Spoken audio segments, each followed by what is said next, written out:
March 1945. The war was ending, but for those trapped in the frozen mountains between Korea and Manchuria, death felt closer than victory. I was there when Captain Dalton gave the order that still haunts me. "They will leave us to freeze," she said, her voice barely a whisper through cracked lips. I did not believe her then. I should have.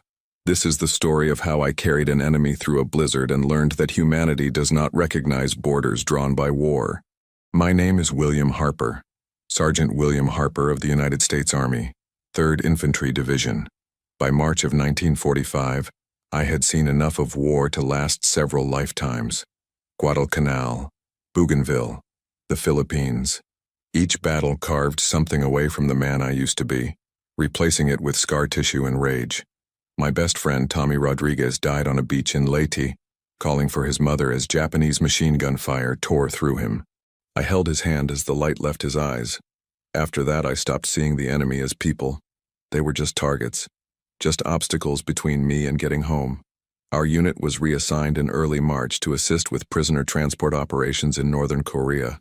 The war was winding down. Everyone could feel it. Germany was collapsing. Japan was being bombed into submission. But there were still millions of Japanese soldiers scattered across Asia, and somebody had to deal with them. That somebody became us. We were sent to a temporary holding facility in the mountains, a hastily constructed camp that was supposed to be a way station for POWs before they were shipped to permanent camps in the south. It was not much. A few wooden barracks, some barbed wire, guard towers that leaned in the wind. The kind of place you threw together when you needed something fast and did not plan for it to last. The prisoners arrived in waves. Soldiers mostly. Broken men who had surrendered after their supply lines collapsed. They were starving, diseased, beaten down by a war their country had already lost but refused to admit. I felt nothing for them. They were the enemy. They had killed my friends. As far as I was concerned, they were lucky to be alive at all. Captain Robert Dalton, our commanding officer, felt the same way. Dalton was a hard man, the kind of officer who saw regulations as suggestions and prisoners as something less than human. He cut their rations, denied them medical care beyond the bare minimum, worked them in the cold without proper clothing. When Doc Morrison complained, Dalton told him to save his sympathy for American boys. Then she arrived, Nurse Lieutenant Akiko Yamamoto. She came with a group of wounded prisoners transferred from a field hospital that had been overrun. I remember the day clearly. It was snowing lightly, the kind of soft snow that makes everything look peaceful even when it is not. The trucks rolled in and we started unloading the prisoners. Most were men on stretchers, missing limbs, wrapped in bloody bandages. And then I saw her. She was small, even by Japanese standards. Her uniform was torn and filthy. Her face was gaunt from hunger, but her eyes were alert, intelligent, defiant. She was helping the wounded men off the trucks, supporting them even though she looked like she could barely stand herself. "What is she?" I asked Tommy Nakamura. Private Nakamura was our translator, a Nisei from California whose family had been sent to internment camps while he fought for the country that imprisoned them. He spoke to one of the prisoners, then turned to me. "She is a nurse, Army Nurse Corps. She has been treating wounded since Iwo Jima." I felt a strange twist in my gut. Iwo Jima. That was where my cousin died. This woman might have been on that island when he was killed. Might have been treating the men who killed him. "Get her to the medical barracks," I said, my voice colder than the wind. "Doc can figure out what to do with her." Doc Morrison was different from the rest of us. He was older, maybe 40, with gray in his hair and a gentleness that war had not managed to beat out of him. He had been a small-town doctor in Iowa before the war. The kind of man who delivered babies and set broken bones and knew everyone in town by name. He treated the prisoners like patients, not enemies. It drove Dalton crazy. When Akiko arrived at the medical barracks, Doc was treating a Japanese soldier with frostbite. He looked up, saw her, and his face softened. "You are a nurse," he said. It was not a question. She nodded slowly, wary. "Good. I need help. There are too many wounded and not enough hands." That was how it started. Doc put her to work. At first, the other prisoners did not know what to make of it. A woman, an officer, working alongside an American doctor. But she was good. Even I could see that. She moved with efficiency and grace, her hands steady even when dealing with horrific wounds. She did not speak much English, but medicine has its own language. Doc would point, and she would understand. He would hand her an instrument, and she would know what to do with it. Within days, they had developed a rhythm. Within a week, Doc was telling anyone who would listen that she was the best nurse he had ever worked with. I tried to ignore her. I had my duties. Guard rotations, prisoner counts, making sure the fence was secure. But the camp was small, and it was impossible not to notice her. She was always working, always helping. Even when she was not in the medical barracks, she was moving among the other prisoners, checking on them, rationing out what little food they had to make sure the weakest got enough. There was a quiet dignity to her that I found unsettling. It was easier when the enemy was faceless, when they were just soldiers shooting at you. But watching her tend to a dying man, holding his hand and whispering what I assumed were prayers, made it harder to maintain that wall of hate. March in those mountains was brutal. The days were cold. The nights were colder. We had heaters in our barracks and enough blankets. The prisoners had neither. Dalton said it was not his problem. They should have thought about that before they started a war. Doc argued with him constantly. These men are protected under the Geneva Convention, Doc said during one heated exchange. They are entitled to the same medical care and conditions as our own troops. Dalton laughed. The Geneva Convention. You think the Japs followed the Geneva Convention when they were bayoneting nurses in Manila? When they were starving our boys on the Bataan Death March? They get what they get, Morrison. Be grateful I am giving them that much. I was standing guard duty the night everything changed. It was March 15th. The temperature had been dropping all day, and by nightfall it was well below freezing. The wind had picked up, howling through the mountains like something alive and angry. I was in one of the guard towers, wrapped in every layer I owned, and I was still cold. I could see my breath in thick clouds. My fingers were numb even inside gloves. I kept thinking about the prisoners in their barracks. Thin wooden walls, no heat, threadbare blankets. I told myself I did not care. They were the enemy, but Doc's words kept echoing in my head. They are protected under the Geneva Convention. Around midnight the snow started. Not the gentle snow from earlier in the week. This was different. Heavy, thick flakes that came down so fast you could barely see 10 feet in front of you. Within an hour, the wind had turned it into a full blizzard. I had grown up in Minnesota. I knew what a bad storm looked like. This was worse than bad. This was deadly. I finished my shift and reported to Captain Dalton. Sir, we need to do something about the prisoners. This storm is going to kill them. Dalton looked at me like I had suggested we give them our own beds. They will be fine, Sergeant. They are used to hardship, that is all he said. They will be fine. By morning, 3 prisoners were dead from hypothermia. Doc found them when he went to check on the wounded. They had frozen to death in the night, huddled together trying to share warmth that did not exist. He stormed into Dalton's office, and I could hear them shouting from across the camp. "This is murder," Doc yelled. "You are killing these men as surely as if you shot them."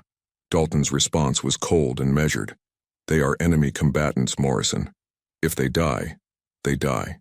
My responsibility is to my men, not to theirs. File your complaint with command if you want. But until I get orders otherwise, nothing changes." The storm did not let up. If anything, it got worse. By the second day, visibility was near zero. The temperature had dropped to what felt like 20 or 30 below.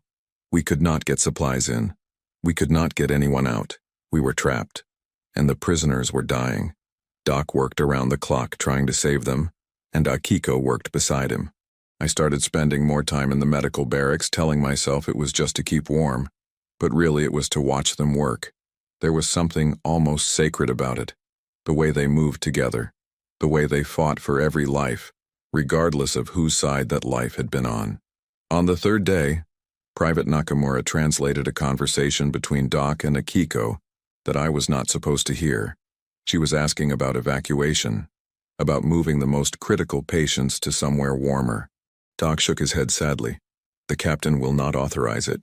He says we do not have the resources." Akiko's response, translated by Nakamura, was simple and devastating.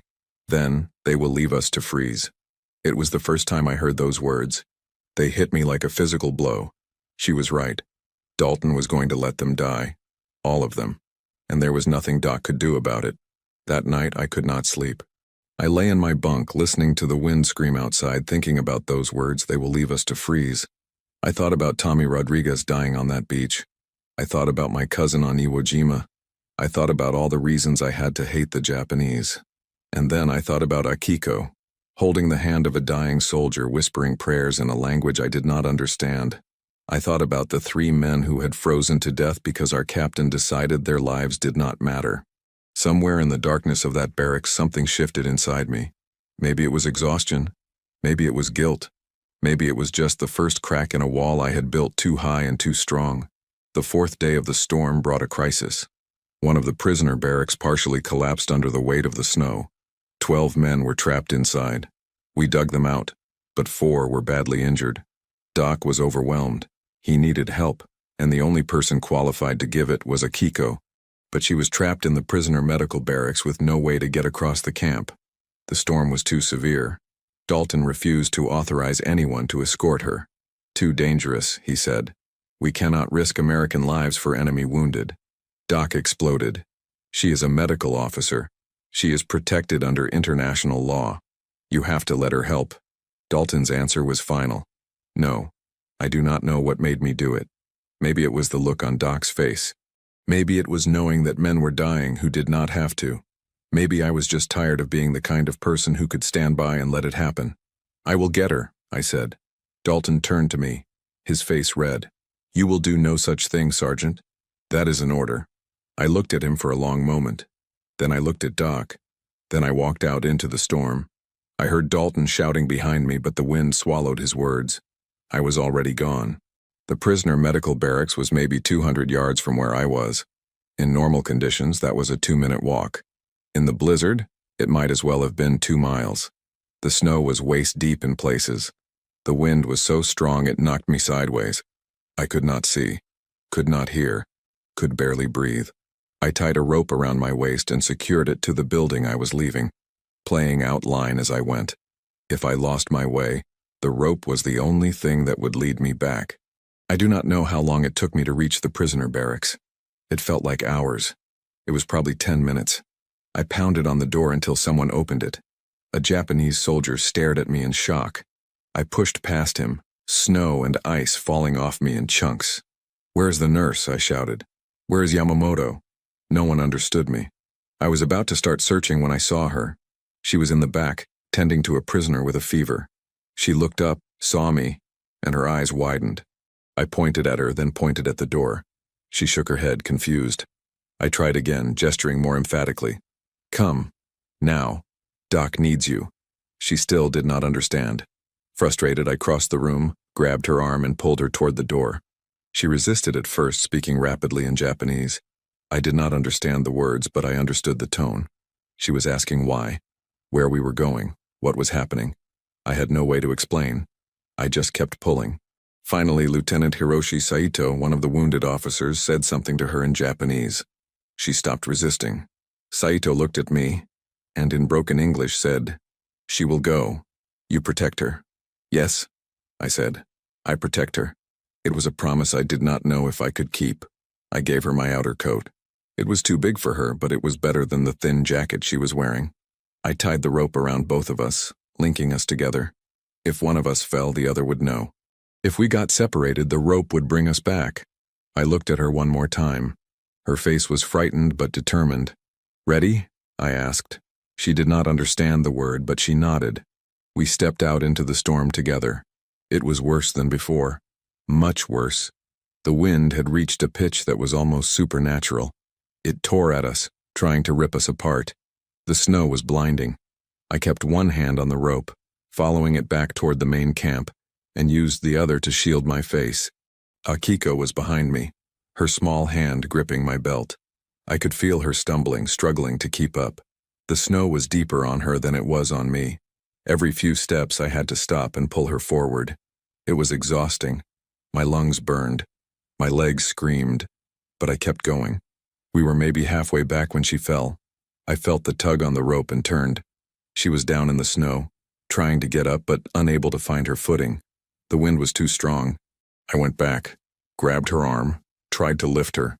She got to her feet, took 2 steps and fell again. This was not going to work. She was too small, too weak, too exhausted. We were going to die out here, both of us, unless I did something different. I knelt down in front of her and pointed to my back. She stared at me, not understanding. I grabbed her hands and pulled them over my shoulders. Get on. She hesitated. I did not have time for hesitation. I pulled her onto my back, stood up, and started walking. She was lighter than I expected. Tiny, really. I could feel her arms around my neck, her breath against my ear. She was shaking. Whether from cold or fear, I could not tell. Probably both. I focused on the rope, one hand over the other, one step at a time. The weight on my back was nothing compared to the weight of the storm. My legs were numb. My face was frozen. I could not feel my fingers anymore, but I kept moving. I thought about Tommy Rodriguez, about my cousin, about all the men I had lost. I thought about the 3 prisoners who had frozen to death. I thought about Doc's words. They are protected under the Geneva Convention. I thought about Akiko's words. They will leave us to freeze. Not her. Not on my watch. I do not remember the last part of the journey. My memory gets hazy. I remember falling once, maybe twice. I remember Akiko's voice in my ear saying something in Japanese. I remember thinking that if I stopped, we would both die. I remember the rope going slack, which meant I had reached the end, which meant the building was close. I remember hands grabbing me, voices shouting, someone taking Akiko off my back. Then nothing. I woke up hours later in the barracks, wrapped in blankets, Doc standing over me with a concerned look. "You damn fool," he said, but he was smiling. "You damn fool. You saved her life. You saved 4 other lives too. She has been working since you brought her in. Those men would have died without her. Captain Dalton tried to have me court-martialed, disobeying a direct order, risking American lives for enemy personnel, conduct unbecoming. Doc fought him every step of the way. So did half the unit. Even some of the officers who usually sided with Dalton thought he had gone too far. In the end, command decided the storm made everything a gray area. No charges were filed. But Dalton never forgave me. He made sure I knew it every day for the rest of my time at that camp. The storm finally broke on the 7th day. When the sky cleared, the world was buried under 6 feet of snow. It took us 2 days just to dig out enough to function. Supply trucks got through on the 3rd day. With them came new orders. The camp was being shut down. Prisoners were being transferred south to permanent facilities. We had 72 hours to prepare for evacuation. Those 72 hours changed everything for me. With the immediate crisis over, I finally had time to think, to process what had happened. I had carried an enemy soldier through a blizzard.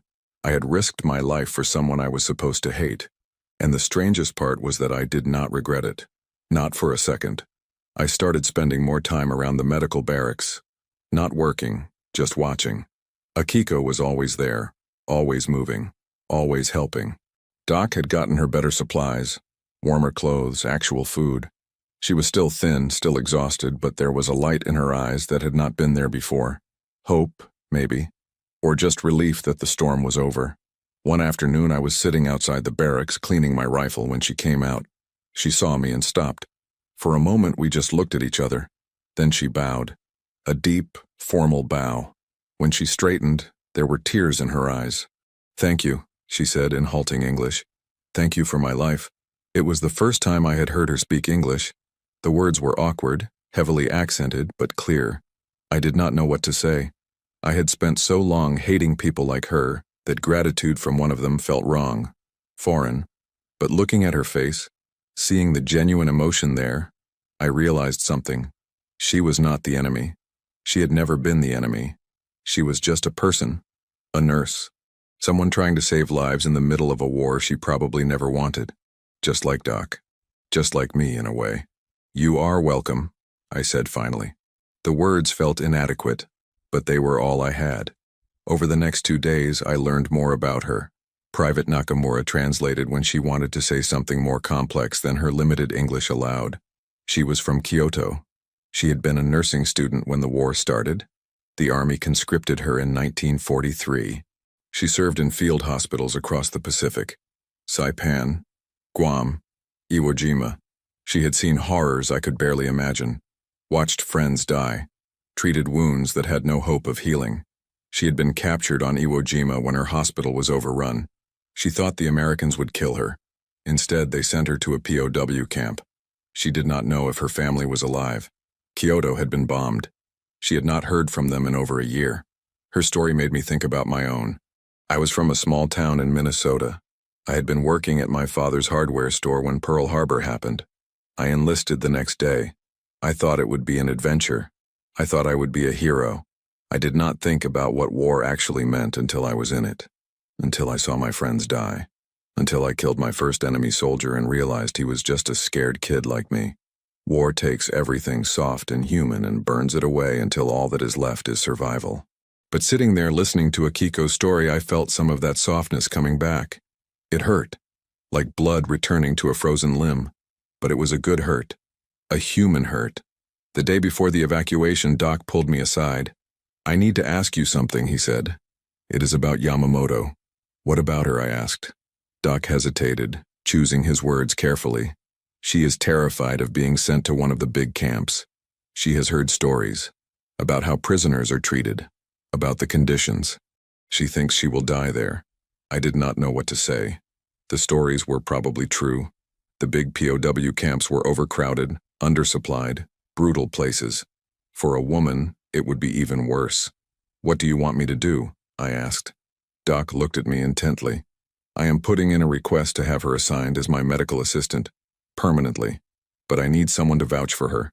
Someone who can testify that she is trustworthy, that she will not be a security risk. Will you do it?" I thought about it for maybe 2 seconds. "Yes, I will do it." Doc smiled, relieved. "Thank you, Will. You are a good man." I am not sure I believed him, but I appreciated the sentiment. I wrote the letter that afternoon. It was not eloquent. I was not good with words. But I was honest. I described how she had worked tirelessly to save lives, how she had shown compassion and skill under impossible conditions, how she had earned the respect of everyone in the medical unit. I described carrying her through the storm, though I left out the part about disobeying Dalton's orders. I ended by saying that if America stood for anything, it stood for recognizing humanity even in our enemies. It felt like the kind of thing Tommy Rodriguez would have said. I hoped it was enough. The evacuation happened on schedule. Trucks rolled in at dawn. Prisoners were loaded up, counted, checked against manifests. It was chaos. Controlled chaos, but chaos nonetheless. I was helping with the loading when I saw Akiko being led toward one of the trucks heading south. My heart sank. Doc's request had not gone through. She was being sent to the camps after all.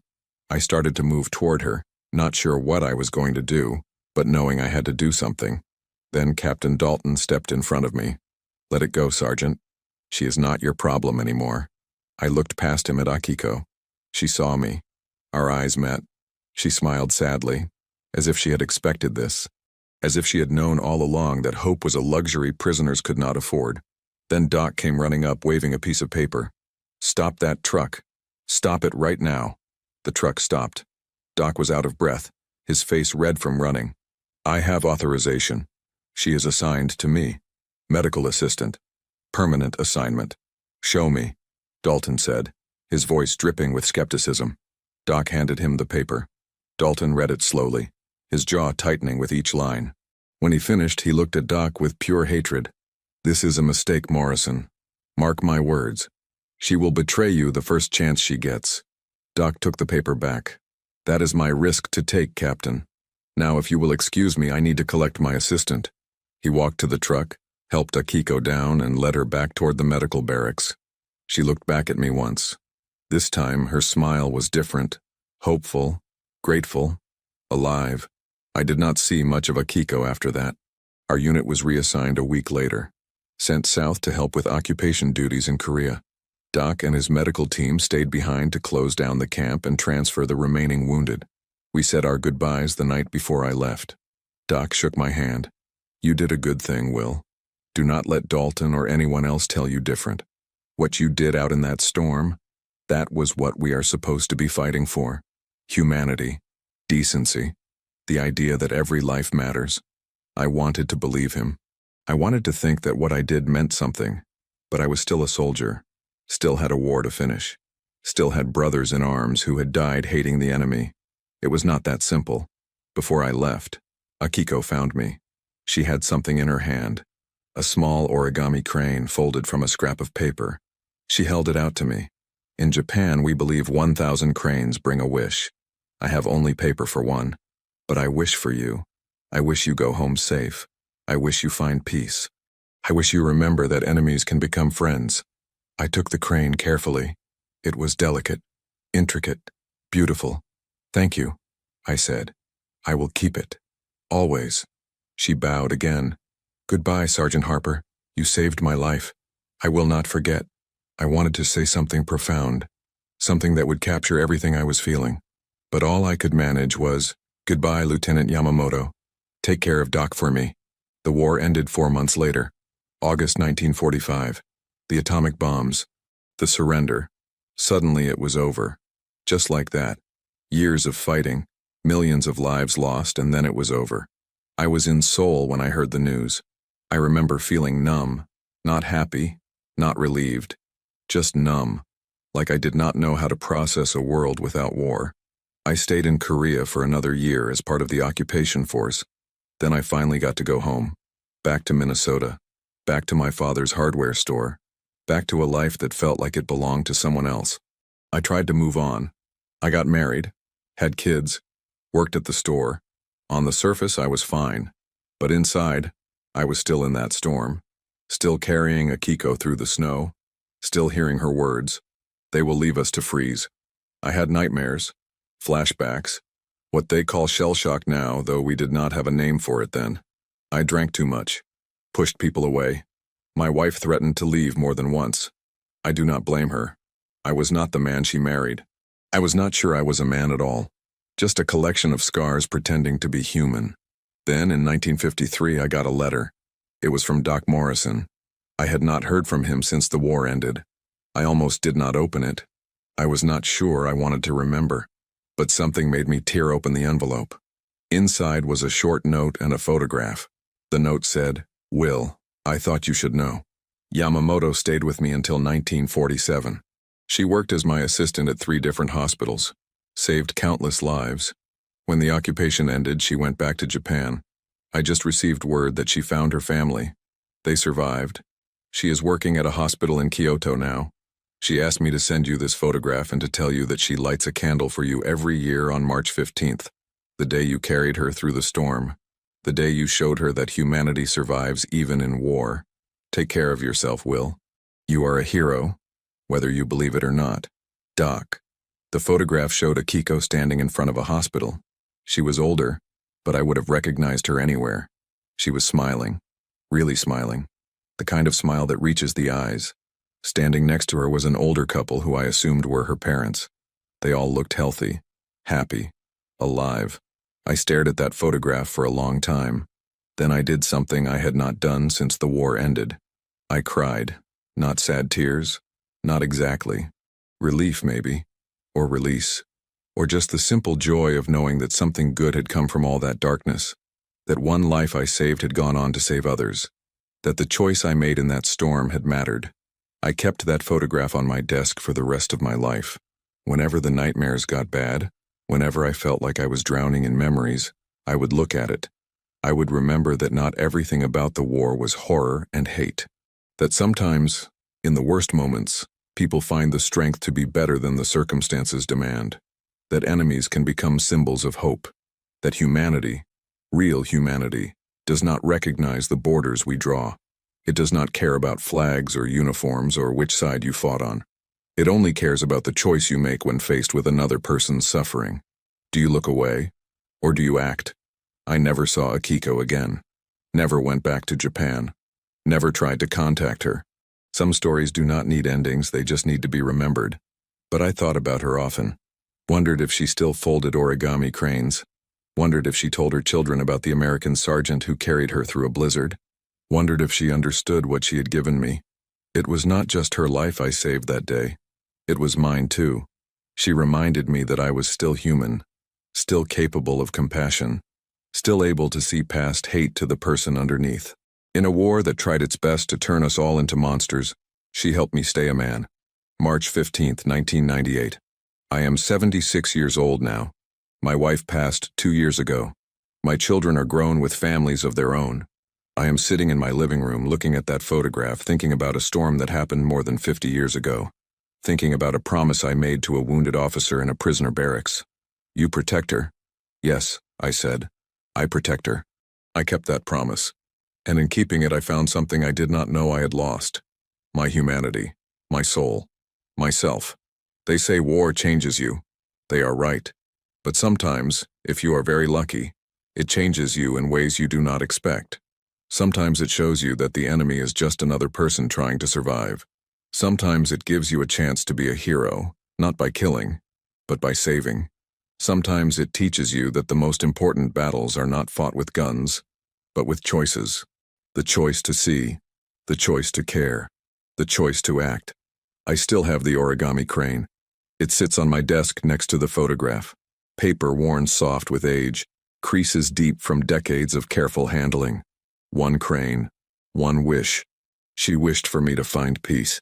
It took a long time, but I think I finally have. Not because the memories went away, they never do, but because I learned to carry them differently, the way I carried her through that storm, with purpose, with determination, with the understanding that some burdens are worth bearing, that some weights make us stronger instead of breaking us, that sometimes the hardest thing and the right thing are the same thing. If you are watching this, if you are hearing my story, I want you to understand something. War is hell. It destroys. It corrupts. It takes the best parts of us and burns them away. But it does not have to take everything. Even in the darkest moments, we have choices. We can choose hate, or we can choose humanity. We can choose to see enemies, or we can choose to see people. We can choose to let them freeze, or we can choose to carry them through the storm. I made my choice on March 15th, 1945. It was the hardest thing I ever did. It was also the best thing I ever did. And I would do it again.